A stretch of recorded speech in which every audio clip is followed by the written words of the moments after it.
શ્રીમદ્ ભગવદ ગીતા અધ્યાય 2 શ્લોક 31 સ્વધર્મંપી ચાવેક્ષ્ય ન વિકંપિતુમર્હસી ધર્મ્યાદ્ધિ યુદ્ધાત શ્રેયોન્યત ક્ષત્રિયસ્ય ન વિદ્યતે।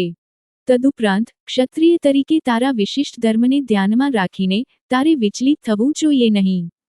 ખરેખર તો ક્ષત્રિય માટે ધર્મની રક્ષાના પ્રયોજન અર્થે યુદ્ધ કરવાથી વિશેષ ઉચિત ઉદ્યમ કોઈ નથી। વેદો અનુસાર સ્વધર્મ એ મનુષ્યનું વ્યક્તિગત કર્તવ્ય છે। સ્વધર્મ અથવા તો પ્રત્યેક વ્યક્તિ માટેના નિયત કર્તવ્ય બે પ્રકારના છે, પરધર્મ અથવા આધ્યાત્મિક કર્તવ્યો તથા અપર ધર્મ અથવા સાંસારિક કર્તવ્યો। સ્વયને આત્મા માનતી વ્યક્તિ માટે ભગવાનને પ્રેમ કરવો અને તેમની સેવા કરવી એ કર્તવ્ય સૂચવવામાં આવ્યું છે।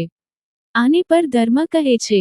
આમ છતાં મોટાભાગના મનુષ્યો આ આધ્યાત્મિક પરિપ્રેક્ષ્ય ધરાવતા ન હોવાના કારણે વેદોએ, જેઓ પોતાને શરીર માને છે, તેઓ માટે પણ કર્તવ્યો સૂચવ્યા છે।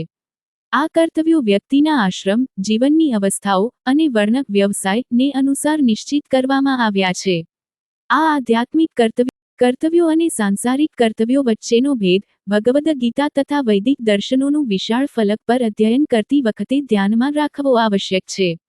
અર્જુન ક્ષત્રિય કુળનો હોવાથી તે એક યોદ્ધા હતો અને તેથી યોદ્ધા તરીકે તેનું કર્તવ્ય ધર્મ રક્ષણ અર્થે યુદ્ધ કરવાનું હતું।